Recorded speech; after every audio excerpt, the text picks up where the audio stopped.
Hello guys, कैसे हैं आप सभी लोग। आज जो एडिटोरियल सीरीज चल रही है हमारी, उसको हम कंटिन्यू करते हुए आगे बढ़ते हैं। और आज एक इंडियन एक्सप्रेस में एक इम्पोर्टेंट आर्टिकल आया था, उसको पहले कवर अप करते हैं, फिर बाद में हिंदू पर जाएंगे हम। ठीक है, तो इसमें स्टार्ट करते हैं। Tightening the net. ठीक है, अब ये टाइटनिंग द नेट है। इस आर्टिकल में क्या है, बेसिकली इस आर्टिकल में आपका जो वुमेन्स को लेकर साइबर हैरेसमेंट होता है, ठीक है, साइबर हैरेसमेंट है, ये आर्टिकल्स में ये सारी चीज़ें इसमें कवर अप की गई हैं। तो सबसे पहले तो इस आर्टिकल में यही बताया गया है कि साइबर हैरेसमेंट क्या है आपका, और किस तरीके से उसको हैरेसमेंट वगैरह ये होता है। ठीक है, तो सबसे पहले आप मुझे बताएं कि साइबर हैरेसमेंट क्या है और किस तरीके से आपका ये साइबर हैरेसमेंट वगैरह यहाँ पर होता है।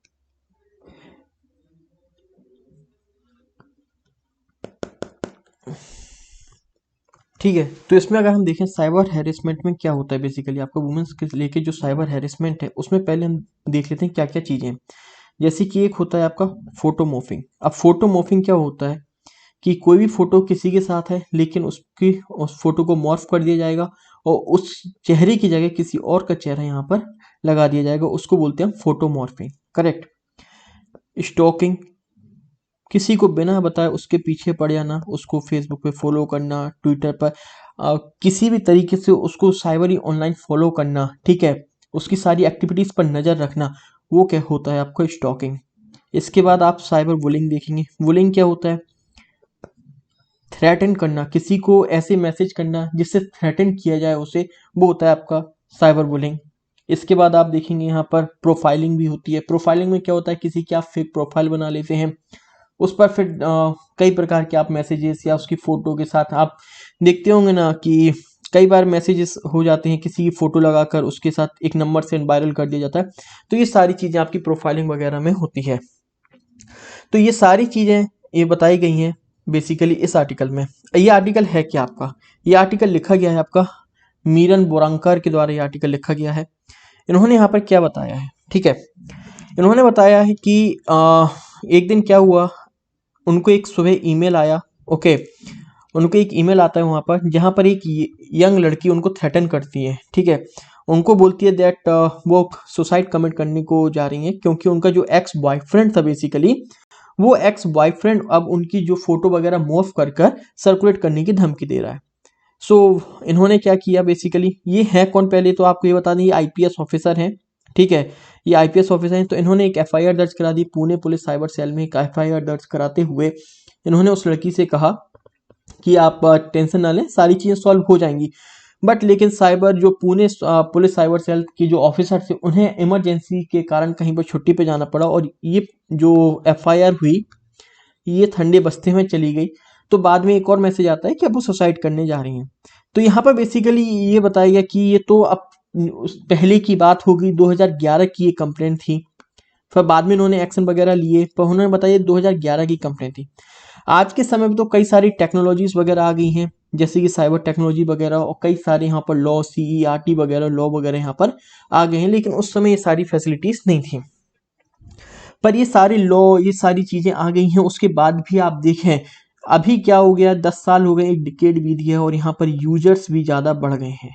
ठीक है, अभी आज के समय पे telecom regulatory authority of India की अगर हम एक रिपोर्ट में देखें, तो आज के समय पर 825 मिलियन इंटरनेट यूजर्स हैं इंडिया में। At the end of March 2021 पर आप देख रहे हैं 825 मिलियन यूजर्स आपको देखने को मिल जाएंगे। हाँ, एक बात और मैं आपको बताना भूल गया कि इसके बाद जो हमारा हिंदू का रहेगा, हिंदू में भी 2 आर्टिकल आए हैं आपके। एक तो आपका बेसिकली चाइनीज चैलेंज करके है अनकवर्स, और यहाँ पर एक आपका नेशनल लॉ यूनिवर्सिटी से लेकर है। तो वो बेसिकली आपके इस चैनल पर कवर अप किए जाएंगे, आप इस चैनल को विजिट कर सकते हैं डिलीजेंस क्रैक्स एग्जाम करके। यहाँ पर आपको सारे एडिटोरियल्स यहाँ पर कवर अप किए जाएंगे। ओके, इसको भी देख लेते हैं यहाँ पर, पहले तो इसको कंप्लीट करते हैं। तो यहाँ पर क्या हुआ है, यहाँ पर इसमें कहा गया है कि कई सारे क्या होते हैं यहाँ पर जो यूजर्स हैं, उन यूजर्स में कई सारे तो जेन्युइन हैं, लेकिन कुछ ऐसे एलिमेंट्स भी आ जाते हैं जिसके कारण पूरा नेशन कभी ना कभी उनकी एक्टिविटीज के कारण हिल जाता है। इस तरीके की वो एक्टिविटीज ऑनलाइन कर देते हैं। फॉर एग्जाम्पल उन्होंने यहाँ पर एग्जाम्पल दिया बुल्ली बाई का। बुल्ली बाई का क्या एग्जाम्पल था, बुल्ली बाई का एक एग्जाम्पल था जहां पर मुस्लिम औरतों को यहाँ पर बेचा जाता था, उनकी बोली लगाई जाती थी बुल्ली बाई प्लेटफॉर्म पर, एक एग्जाम्पल दिया। उसी तरीके से एक और प्लेटफॉर्म का एग्जाम्पल दिया उन्होंने, सुल्ली डील्स का एग्जाम्पल दिया है, जहां पर 80 मुस्लिम वुमेन्स की यहां पर फोटोज लगाकर डील्स ऑफ द डे करके यहां पर चर्चा की जाती थी। ठीक है, तो हालांकि यहाँ पर जो मुंबई और दिल्ली पुलिस ने इस पे काम किया सीआरटी इमरजेंसी के साथ, और ये सारी एक्टिविटीज पर रोक लगा दी गई। ठीक है, ये सारी एक्टिविटीज पर यहाँ पर रोक लगाने के बाद ये चीजें खत्म हुई। पर एक क्वेश्चन क्या सही में आता है, क्या अभी भी क्या ये सारी एक्टिविटीज क्या खत्म हो चुकी हैं? क्या वुमेन्स के खिलाफ साइबर बुलिंग हो गई, स्टॉकिंग हो गई, थ्रेट्स, ब्लैकमेल, क्या ये सारी एक्टिविटीज खत्म हो गई हैं? ओके, सो यहाँ पर एक और बात यहाँ पे कही है, many times police officer approach by an anxious parents days before marriage. तो यहाँ पर क्या होता है, यहाँ पर ऑथर कहता है सबसे ज्यादा ये केस होते हैं जब आपके देखेंगे कि जब बॉयफ्रेंड गर्लफ्रेंड का कोई रिश्ता टूटता है और उस गर्लफ्रेंड की कहीं और शादी होने लगती है, तो बॉयफ्रेंड उसकी फेक प्रोफाइल फेसबुक पर बनाकर कई सारे मैसेजेस उसके इन लॉस को करते हैं। तो ये सारी चीजों में पुलिस ऑफिसर्स वगैरह किस तरीके से डील करें उस बारे में यहाँ पर बात की गई है। इसके बाद ऑथर कहता है सबसे बड़ी कमी कहां पर है? सबसे बड़ी कमी यह है कि यहाँ पर कंप्लेंट रजिस्टर नहीं की जाती। कंप्लेंट रजिस्टर क्यों नहीं करते? क्योंकि यहाँ पर सोसाइटी का जो हमारा बेसिकली एक फेस है ना, वो ये कहता है कि कहीं ना कहीं लड़की की ही गलती होगी, जो कि गलत है। अब वो अपनी इज्जत को डरते हुए कंप्लेंट फेस नहीं करते हैं, उसी को स्टॉक करते हुए उन्होंने एक एनसीआरबी का एक डेटा यहाँ पर डाला है। उस डेटा में उन्होंने क्या बताया है कि आप देखें कि 251 cases of defamation of morphing of women's photos के यहाँ पर केसेस आए हैं, 251 केस, 354 केस जो हैं बेसिकली फेक प्रोफाइल्स के यहाँ पर आए हुए हैं। इसके अलावा आप देखें तो साइबर ब्लैकमेलिंग और स्टॉकिंग बुलिंग की जो ये केसेस है ना, बहुत ही ज्यादा स्ट्रेस डालते हैं वुमेन्स को। और एनसीआरबी की डेटा के हिसाब से इस टाइप के टोटल केसेस 2020 में 50,035 केस हुए हैं, 50,000 केसेस हुए हैं।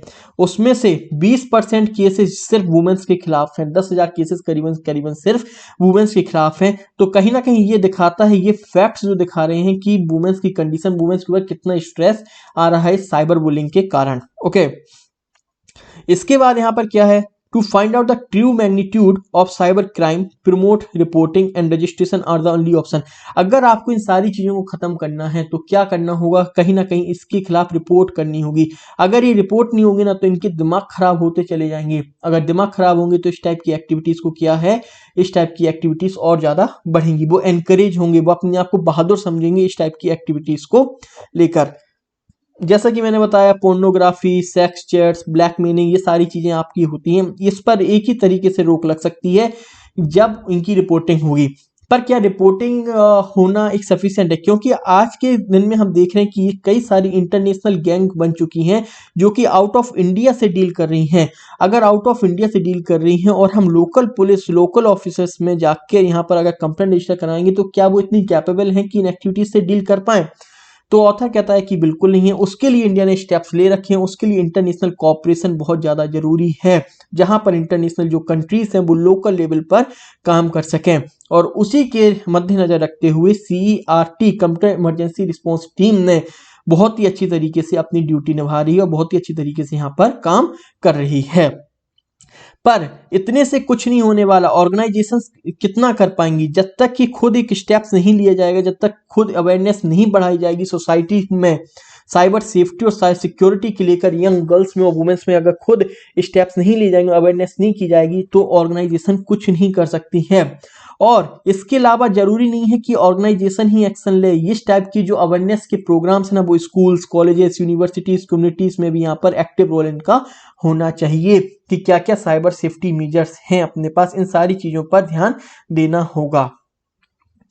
ओके, यहाँ पर इसके बाद ऑथर यहाँ पर क्या कहता है, ऑथर यहाँ पर कहता है कि जैसे कि अगर हम देखें तो इसके लिए एक और स्टेप यहाँ पर होने चाहिए, जो लोकल पुलिस ऑफिसर्स हैं, लोकल स्टेशन हैं, उनको रेगुलर ट्रेनिंग देनी होगी। हमें कंटिन्यूअस बेसिस पे उन्हें रेगुलर ट्रेनिंग देनी होगी। फॉरेंसिक्स लैब लेबोरेटरीज यहाँ पर, ये सारे स्टेप्स आप अपने पेपर में डाल सकते हैं।